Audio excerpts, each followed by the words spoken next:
Todo estudio de contrastado de esófago, estómago y duodeno se llama serie esófago gastro duodenal. En este estudio tenemos que tomar en cuenta que vamos a usar sustancias como el sulfato de bario, que viene ahora como polvo micronizado. El hecho de tener un poco pequeño el polvo micronizado hace que nosotros dosifiquemos y demos la concentración adecuada para ver en cada examen. Antes venía el Variodip, ya venía en suspensión con líquido, había que sacudirla.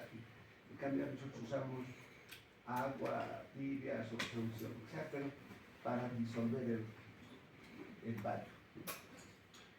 En casos de tener una sospecha de una perforación de víscera, tenemos que usar un contraste iodado hidrosoluble no iónico. Porque si usamos bario y hay un problema de perforación esofágica, vamos a producir lo que se llama una mediastinitis. Y es un problema bastante serio para el paciente. Mediastinitis química.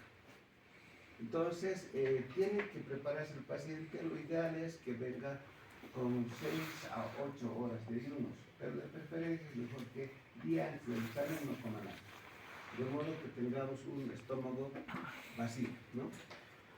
También se debe evitar el uso de medicamentos como la insulina, también evitar que tome sus APIAs o cualquier medicación que pueda alterar la morfología por un lado y la fisiología por el otro, ¿no? Entonces, tenemos que tener ciertos cuidados. Hay pacientes que no pueden tragar alimentos, se llama disfagia, ¿no? Disfagia es cuando no pueden tragar los alimentos y odinofagia es cuando duele a tragar los alimentos. Todas esas situaciones tenemos que entender antes de proceder al examen, ¿ya? Tienen sus indicaciones especiales. Ejemplo, los vómitos, pacientes que tienen vómitos consecutivos, pues tendremos que pensar en hacer este examen. No los vómitos después de una faga, digamos, que ahora no los vomitan a veces, nada que ver, ¿no? Si son vómitos persistentes, tendremos que pensar en alguna patología del estómago o del esófago. Se piensa en acidez. La acidez es lo que se llama el ardor, ¿no? Un ardor a nivel de la boca del estómago, como dicen, puede ser generalmente consecuencia de una gastritis o un aumento del pH del jugo gástrico mayor a lo normal. Entonces hay que pensar que puede haber una gastritis, ¿no? Entonces la acidez.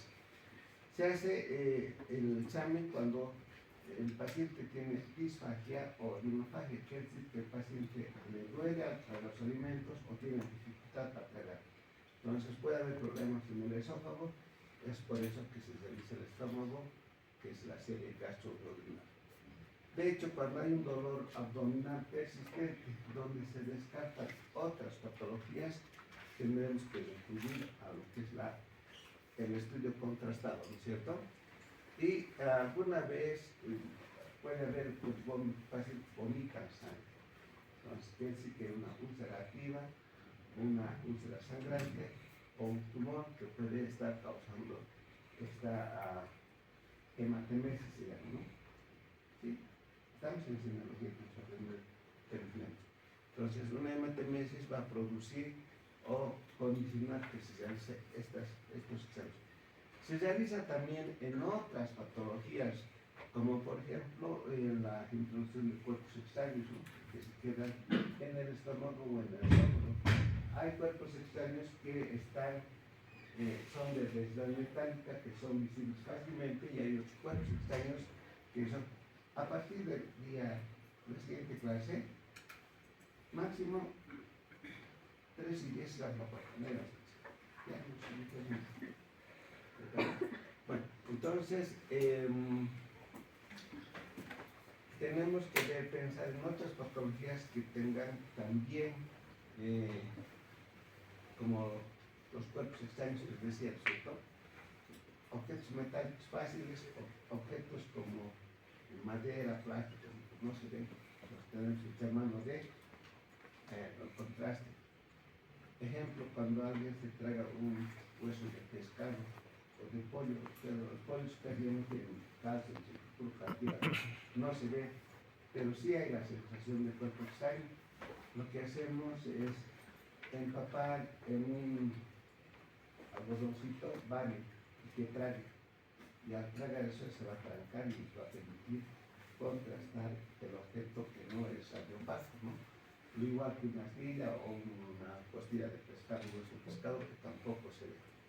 Entonces hay procedimientos que son indicados para conocer estas cosas. No se debe hacer cuando hay una perforación o sospecha de perforación principalmente de esófago y donde el paciente no pueda tragar ningún tipo de alimento. De hecho, ¿para qué vamos a hacer? Si el contraste lo va a enseñar inmediatamente. ¿Perdón? Bueno, vamos a hablar del esófago. Antes del esófago vamos a hablar de sustancias que producen irritación en los diferentes segmentos del esófago. El esófago como tal tiene una longitud de 20 a 24 centímetros, va desde la boca de Killian hasta lo que es el cardias. El cardias en topografía anatómica está a la altura de la dorsal 11. Tiene tres segmentos, un esófago cervical, torácico y un esófago diafragmático. Tres segmentos. Tiene estrecheces fisiológicas que los vamos a nombrar enseguida. Tenemos una estrechez a nivel de la altura de la picofaringe, del callado de la aorta, del bronquio principal izquierdo y en el hiato diafragmático. Estas estrecheces son importantes, es importante considerar porque pueden haber también tumores a ese nivel, puede haber también sustancias o cuerpos extraños que se queden a nivel de esas estrecheces que son fisiológicas. Eso tenemos que estudiar muy bien. A veces confunden aquí hay una estenosis, nada que ver, es una estrechez. De acuerdo al órgano adyacente que está, la estrechez va a ser mayor o menor. Ejemplo, si el botón aórtico es muy pronunciado, muy grande, va a provocar gran estrechez a nivel de lo que es el cardias, que estaría por acá, ¿no es cierto? Igual, cuando el bronquio está muy desplazado, también va a provocar una estrechez. O a nivel de la picofaringe, cuando hay un proceso infeccioso, también puede haber una estrechez que sea más de lo normal. Esas estrecheces anatómicas son importantes considerarlas cuando se hace el estudio de en este caso sería un esófago grande. Hasta el momento, ¿no? Tenemos malformaciones congénitas en el esófago y estas malformaciones se las pueden resolver días después o meses después de que el niño ha nacido. No es fácil de conocer al momento, ¿no?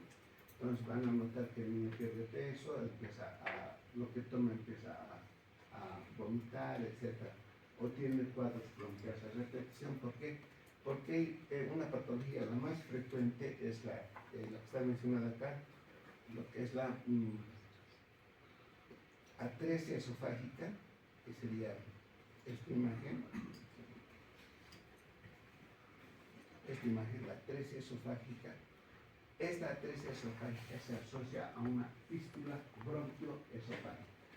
La atresia esofágica más la fístula bronquioesofágica es la causa, o digo, es lo más frecuente en malformación esofágica. Luego le sigue la atresia pura esofágica y rara vez se produce una duplicación esofágica. Aquí vemos, por ejemplo, en una placa simple que el aire llega hasta un segmento de lo que es el esófago, se queda ahí. Sin embargo, con contraste llega a formarse un fondo de saco ciego causado por una atresia esofágica. Pero la causa más, o la patología más frecuente de malformaciones del esófago es la atresia más fístula bronquioesofágica. Al existir fístula bronquioesofágica, significa que el paciente va a tener cuadros infecciosos a nivel de pulmón, ¿no es cierto?, en las vías respiratorias. Los cuerpos extraños, como les mencioné, hay cuerpos extraños que son metálicos, que se reconocen fácilmente, y cuerpos extraños que son transparentes, como por ejemplo que puede ser esto una pepa, o puede ser una canita, una cachina, o un plástico, etcétera, que no se ve. Entonces echamos mano de lo que es el contraste para que nos permita dibujar el contorno y el volumen del cuerpo extraño que está en la boca. Alguna vez he visto que se han tragado las tapas de tapacoronios de la cerveza. Están entre copa y copa y de pronto de broma o por accidente voltea una tapacorona de cerveza y como tomamos siempre de golpe a veces, toma y de pronto la tapacorona se incrusta en la primera porción de resort. Grave, ¿no? Porque va a dificultar, uno traga saliva, dos, respirar, inclusive que está comprimiendo los ojos, arriba de la tráquea, los bronquios, la tráquea, perdón. Entonces, esos son casos de emergencia. Algunas veces han llegado al hospital y se ha tomado la placa y inmediatamente se ha hecho una pinza, o tosido, sacan con una pinza y saca. Como tiene bordes festoneados, produce lesiones anatomosas sangradas. Los cuerpos extraños, mucho cuidado, principalmente sucede en pacientes psicópatas o en pacientes en niños. Los niños se ponen toda la hora. Hay una patología que se ve en relación a cuerpos extraños, se llama los besoares. ¿Alguien sabe qué son los besoares? No es el beso por S, es con Z, besoares. ¿Alguien sabe?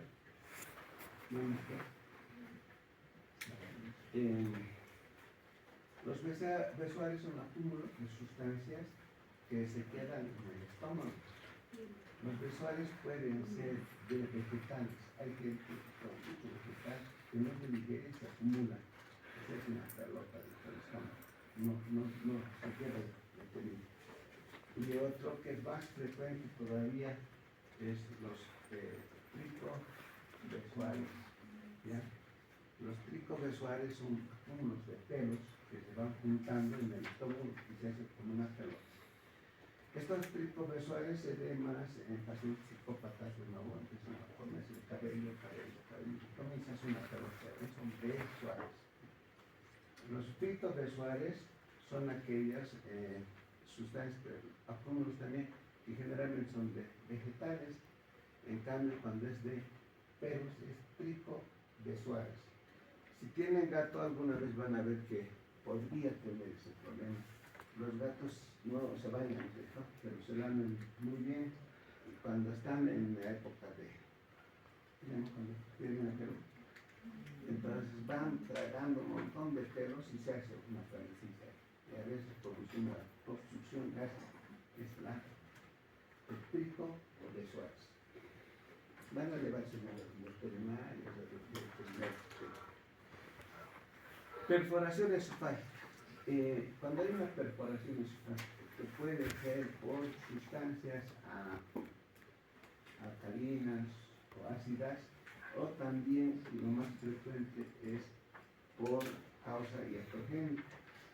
Hay pacientes que tienen una estenosis esofágica y lo que hacen es dilatar el esófago. Hay dilatadores como de diferentes calibres. Cada vez se va dilatando más para que los alimentos puedan circular. Sin embargo, a veces en ese proceso accidentalmente se perfora el esófago, se produce una perforación esofágica de tipo iatrogénico. Entonces, vamos a ver en este tipo de pacientes que va a haber un gas, vean ustedes la columna aérea traqueal, y adyacente puede haber aire, no tendría que haber normalmente aire, ¿no? Y si ponemos contraste, que generalmente es hidrosoluble, este se va a extravasar, ¿no? Cuando es muy importante la perforación va a dar ofensivo neumomediativo, o sea, aire en el mediastino, y si usamos contrastes que no son los adecuados, las de perforación vamos a provocar así, una mediastinitis.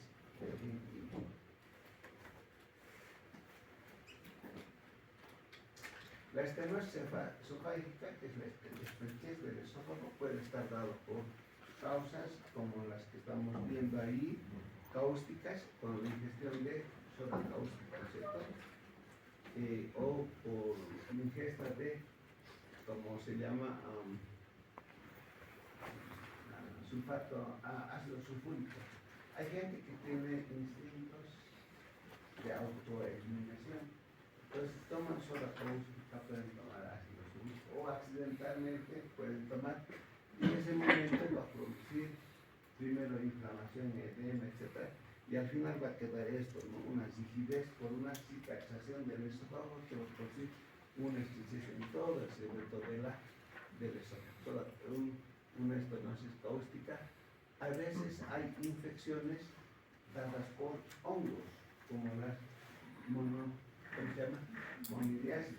Las monidiasis producen una infección a nivel de las paredes del esófago que van a producir en su proceso evolutivo una estenosis. Las infecciones por hongos generalmente se dan en pacientes que han hecho un sobreabuso de antibióticos, donde han eliminado toda la parte de bacterias y se pierde el equilibrio entre hongos y bacterias. De pronto puede haber una infección micótica como es la monidiasis. Hay pacientes que son sujetos a radiación, también van a producir este tipo de estenosis. Y ni qué decir cuando es un paciente con un cáncer de esófago que va a dar este tipo de patrón, ¿no? Defecto teñanado, rigidez de pared a nivel de la columna o de la columna esofágica. Estas imágenes son muy parecidas a las varices esofágicas. Vamos a comentar el día. Entonces, nosotros vamos a diferenciar varices de lo que es el cáncer de acuerdo a la patología del paciente, a sus antecedentes clínicos. No interesa mucho a ustedes, con tal que definan que este tipo de imágenes, pues es un cáncer o son varices esofágicas. Hablamos un poquito de lo que son los diverticos. Y un divertico famoso, por su nombre, es el divertico de Zenker, este acá. Con Z-E-N-K, Zenker, que es un divertico de fusión que se localiza a la altura de la cervical 6 o 5, más o menos, y es posterior. Es un divertico de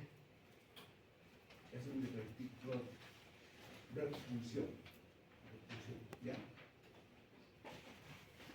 Hay también divertículos que se producen de la misma forma, que son de inflamación, generalmente son secundarios de procesos inflamatorios. En cambio, esto es por una disfunción motora, generalmente es de tipo congénita. Estos pacientes tienen la clínica de disfagia y odinofagia, ¿ya? Gran parte de los alimentos se quedan en ese bolsón, que es un divertículo, ¿no? Y una característica común es que tiene, ¿qué puede tener?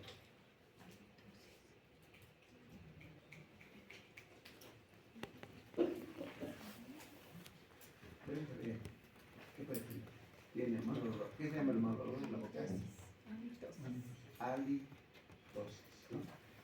Una halitosis.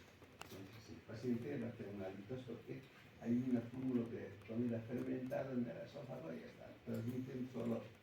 Ni qué debe ser. Pero igual, ese es el divertículo de Zenker. Se van tal vez ahora veamos con el divertículo de Merkel, que es otro tipo que está en otro nivel.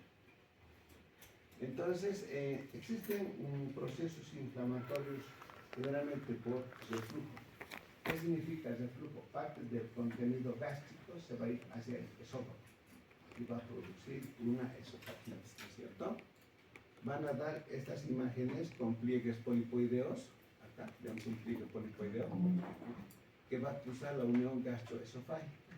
Ustedes saben que la unión gastroesofágica se llama, ¿qué se llama?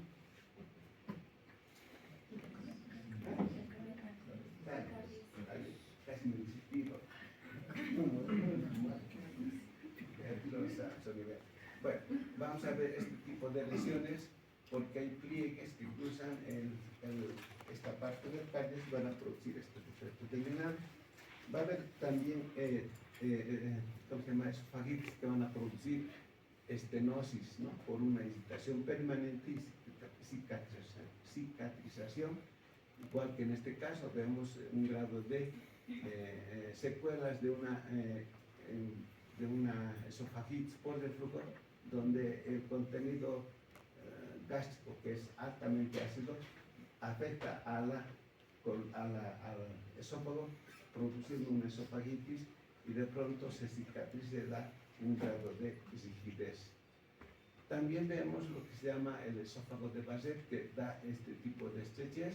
Es una hiperplasia columnar progresiva, así se llama el esófago de Basset, una hiperplasia columnar progresiva. ¿Ya? Los ácidos producen necrosis, dan coagulación, van a provocar primero, en su primera fase, van a dar una fase aguda, va a haber una necrosis, va a haber un peristaltismo disminuido y va a haber defectos nodulares por el efecto inmediato del ácido, ¿no es cierto? En una fase subaguda vamos a ver que el esófago va a estar atónico, o sea, se va a distender más bien, va a tener un grado de ulceración superficial, algunos defectos de llenado por las úlceras y por edemas que se producen, y en una fase tardía va a producir una fibrosis o una retracción, como ven a este nivel. Entonces, tiene fases cuando existe una esofagitis por de tipo cáustico.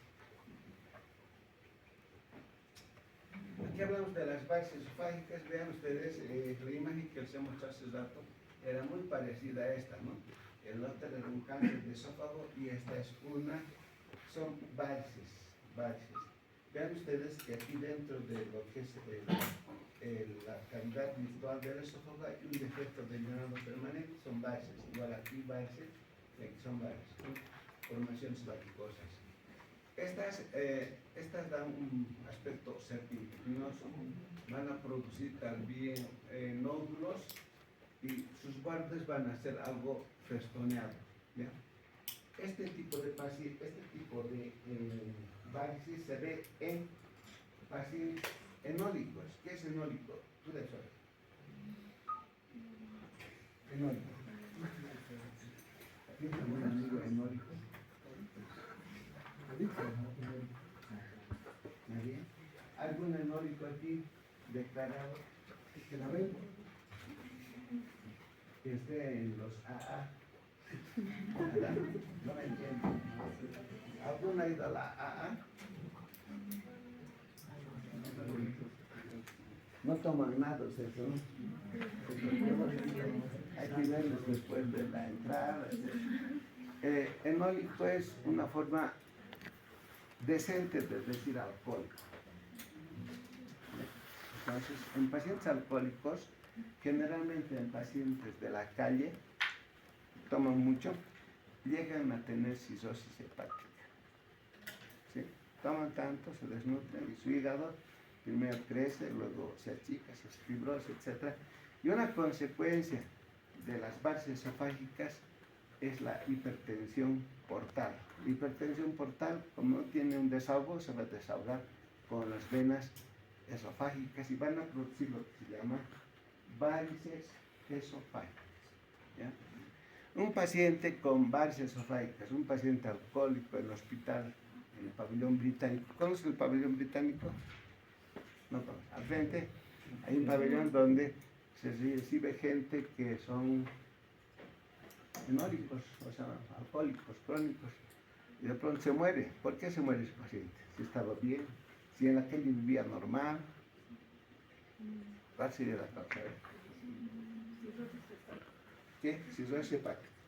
Pero eso es una consecuencia de base. ¿Por qué se muere en forma aguda? ¿Alguien sabe? por hemorragia. ¿Por qué? Porque forma el esófago de Por ahí va. Se mueren porque, como tiene las venas dilatadas, de pronto se rompe una vena y empieza a salir. Se muere por un shock hipovolémico. Y se muere también porque cuando nosotros tenemos un sangrado para unos 2 minutos y para, ¿no? Coagula. Como el sistema de coagulación que está a nivel de lo que es el hígado también y no tiene ese sistema, pues no hay una adecuada coagulación y el paciente se muere. ¿Cuántas veces hemos visto varices esofágica, hemoptisis o digo hematemesis? Ya, chao, no se puede curar. Entonces, si viéramos a esos pacientes, se vería este tipo de imágenes, ¿no? Cada vez se ven menos pacientes así. No sé dónde se irán. Creo que se muere antes.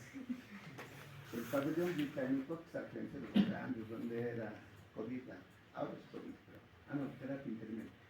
Ahí eran pues, los pacientes de la calle. Y venían con un sabor bien distinto, no por gordito, sino porque lleno de agua. No hay hipertensión portal ahí. El líquido pasa al tercer espacio, así es. De pronto tiene, tal vez nunca veamos esto, la sociedad está cambiando, mueren de otras cosas. Tenemos alteraciones funcionales. Dentro de las alteraciones funcionales tenemos la acalasia y la calasia. Chalasia, ¿no? Se lee acalasia y calasia. La calasia es una falla en la contracción del esfínter esofágico inferior. Falla en la contracción. O sea, como falla, esta se contrae y da esto, una dilatación del esófago y lo que se llama una imagen en pico de agua, la acalasia. Y una falla en la relajación del esfínter esofágico inferior es esta, donde el contraste más bien del estómago sube hacia arriba. ¿Ya? Entonces, acuérdense, acalasia es pico de agua y la calasia es al revés, un triángulo. Esta sería acalasia y la calasia así. ¿Ya? Entonces son fenómenos o alteraciones funcionales del esófago. El espasmo esofágico puede haber, así como el espasmo en el colon, en el esófago también.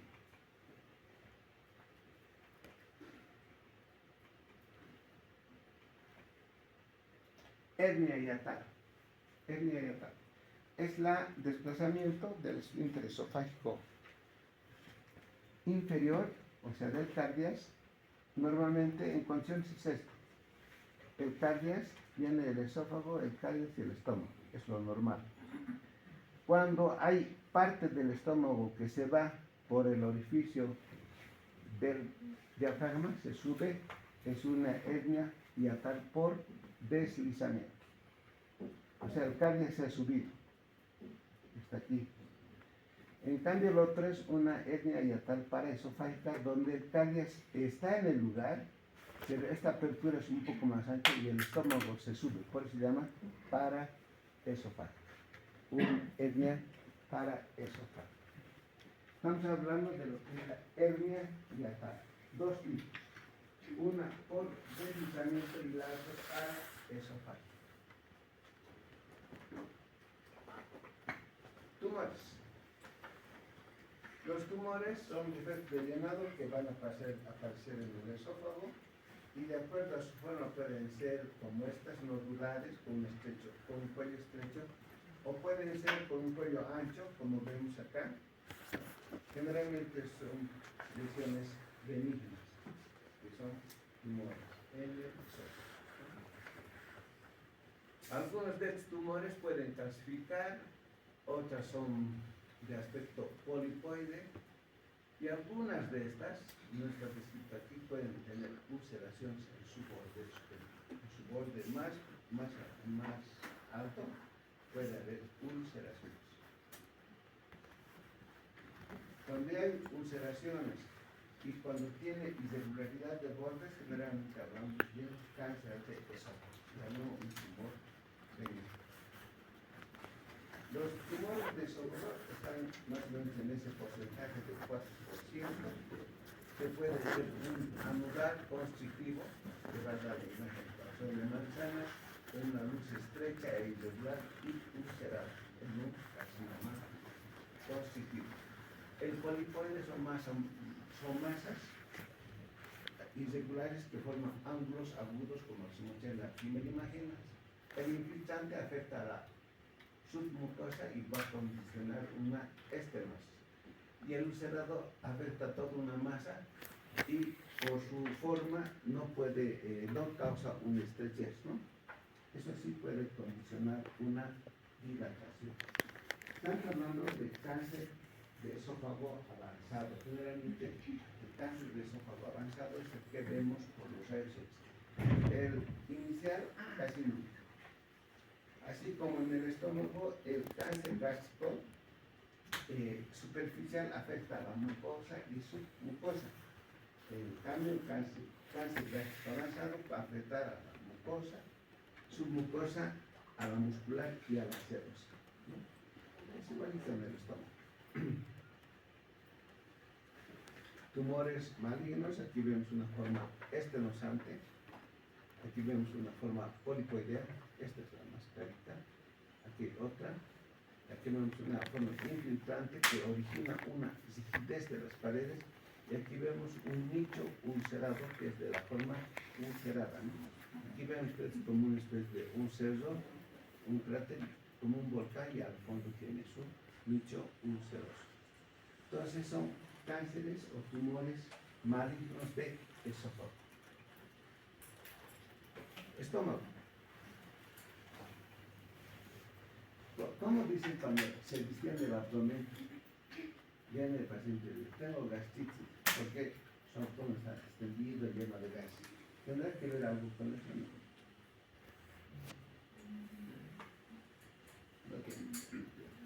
Difícil explicar estos textos, no lo entiendo. Bueno, aquí vemos el estómago, ¿no? Anatómicamente se lo ve así, gangliones cercales, el píloro, vemos fondo, cuerpo, el arco pilórico, curvatura mayor, curvatura menor, vemos pared anterior, vemos pared posterior, etc. ¿No? Entonces, todas estas secciones las podemos ver en este esquema. Y así de bonito se ve también en la persona, ¿no es cierto? Donde vamos a ver el estómago, bien, ¿no?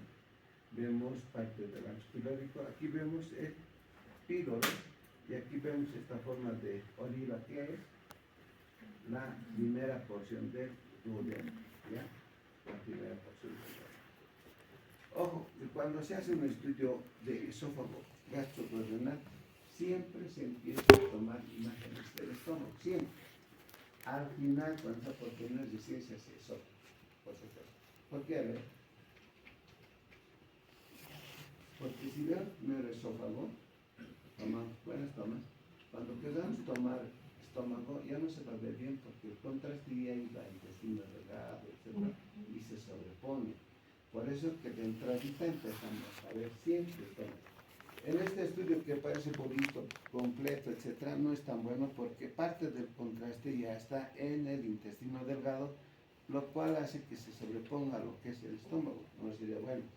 Sin embargo, es así como se ve al paciente. Esto generalmente podría darse, ¿en qué proyección está? ¿Quién sabe? ¿Cómo está el paciente? ¿Estará de pie? No, en decúbito ventral. Es una proyección posterior. Vean ustedes, el estómago siempre está al lado izquierdo, en este caso está al lado. Entonces, eso, ¿no? Anomalías congénitas, la estenosis pilórica. Esto a veces el niño nace y de pronto vomita, leche que toma, a veces por suerte pasa algo y el niño lactante empieza a perder peso. ¿Por qué? Porque he tenido una estenosis pilórica, ¿ya? A las 13, de 13 a 6 semanas de nacimiento se puede identificar este problema. Generalmente en estos pacientes no hacemos una serie, hacemos generalmente una ecografía. En la ecografía se va a identificar en topografía de píloro el signo de la diana. Es como un redondito engrosado, diana, como el signo de que se pone redonditos, ¿no? Venden con luces. ¿Donas? Como una dona, eso es el signo de la diana, ¿ya? O también se llama cervix ecográfico, se parece a cuello uterino, muy bonito. Eso se ve con la ecografía. Nosotros usamos el contraste y le damos a los dedos, engañamos, porque como es blanco también le damos vario con un poquito de leche. Y le toman nomás, y ese dato aprovechamos para tomar la placa. Sospechamos de que hay una estenosis de píloro cuando este contraste no pasa. Bueno, el paciente que sigue tomando y se queda. Llega un momento y empieza a vomitar, ¿no? Pero hay un tipo de patología que se confunde, que es una estrechez o una estenosis transitoria por un espasmo. ¿Sí? A veces produce un espasmo en el del píloro y el contraste no pasa, se queda apenas una levita. Estamos pensando una estenosis nueva, pero pasa un 10-15 minutos y pronto el contraste ya está en forma. Entonces lo que ha pasado era una estenosis pilórica, que es diferente a una estenosis, ¿no es cierto? La estenosis es una falla anatómica, la otra es una falla funcional. Entonces, para evaluar mejor esta situación se hace la ecografía y ni que decir la radiografía, ¿no? Contraste con vario en biberón, de modo que se toman varias placas y no hay que conformarse con la primera porque puede ser un espasmo más. Esperamos un cachito y pronto pasa. Así es. Los divertículos son raros. En toda mi trayectoria, más de 40 años, 2 veces los divertículos son raros. Los mencionamos acá. La úlcera benigna. La úlcera benigna como tal es un nicho ulceroso que tiene un edema periulceroso y los pliegues van a converger hacia la herida. Esa es una úlcera benigna. Las úlceras como tal se localizan en mayor frecuencia a nivel de la curvatura menor. O también, en segundo lugar, a nivel de la unión gastroduodenal, ¿no es cierto? Estas úlceras llegan a ser las peores porque en su proceso de curación producen una especie de cicatriz y van a condicionar una estrechez de píloro, causando lo que se llama el síndrome pilórico, donde el estómago se distiende y pasa muy poco de contraste porque hay una estrechez causada por una úlcera benigna. Entonces, la úlcera benigna vamos a reconocer lo que es la úlcera, vamos a reconocer un edema periulceroso que no se nota mucho acá, y vamos a reconocer que los pliegues tienen convergencia hacia la lesión, hacia la úlcera.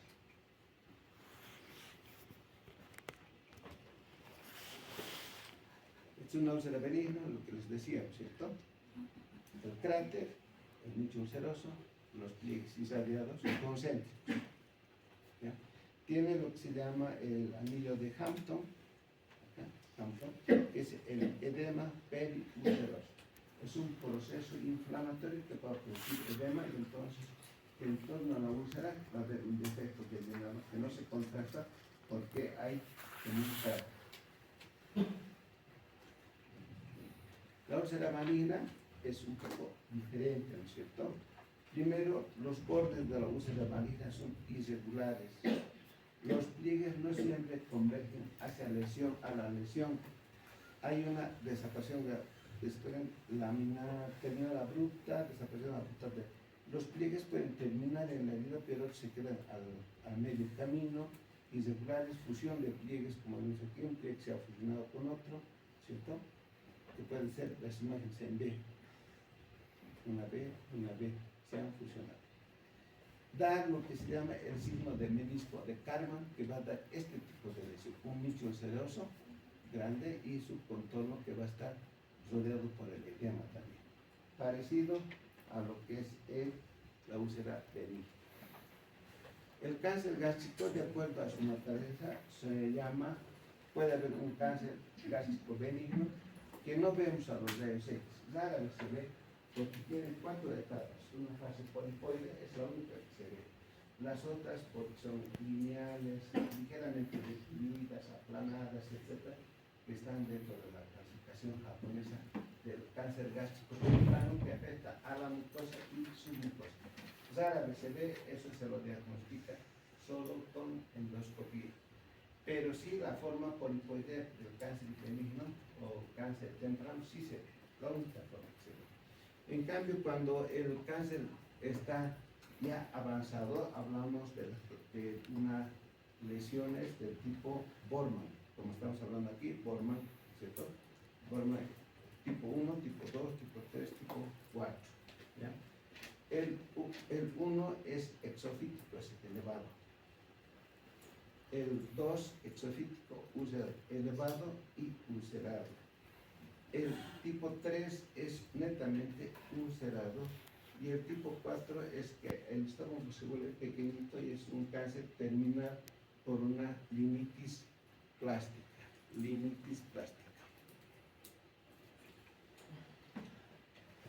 Leomioma son tumores benignos de estómago que rara vez se los ve y tienen características muy diferentes a la del cáncer gástrico avanzado, porque da solo un defecto de llenado de forma bastante regular.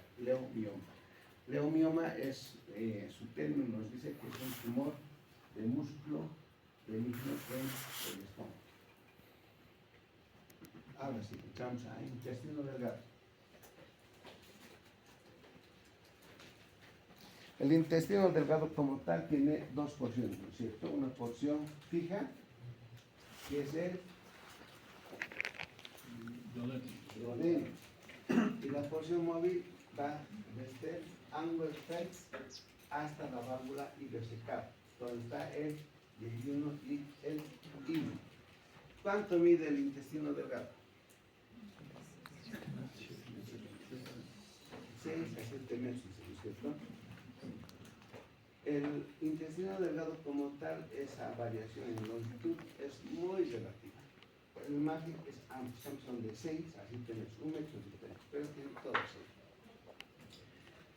La morfología de los pliegues conniventes o válvulas conniventes del duodeno, yeyuno e ilio es diferente. En el duodeno es un poquito más cerrada, en el ilion es un poco más cerrada y en el ilion casi es perdida. Nosotros notamos esa morfología de las válvulas conniventes en una radiografía.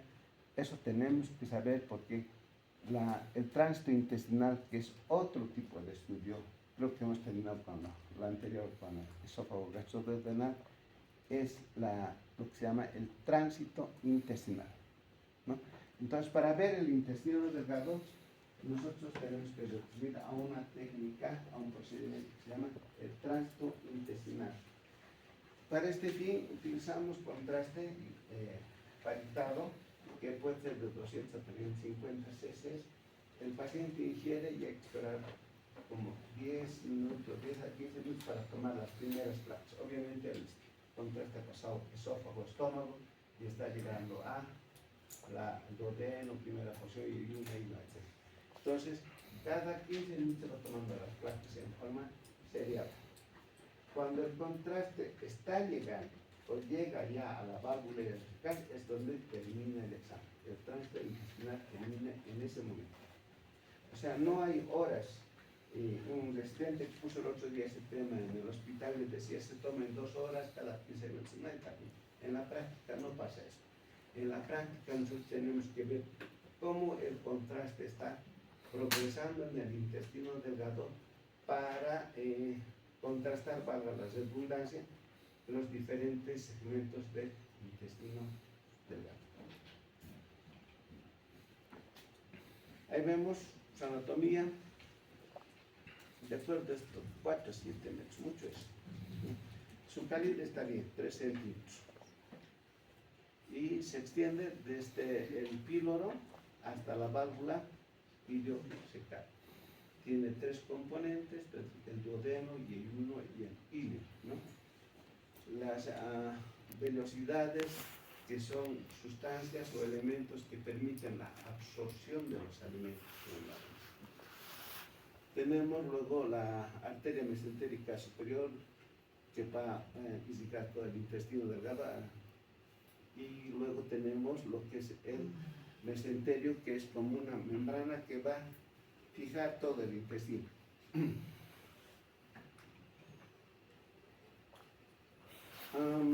Acuérdense de esto.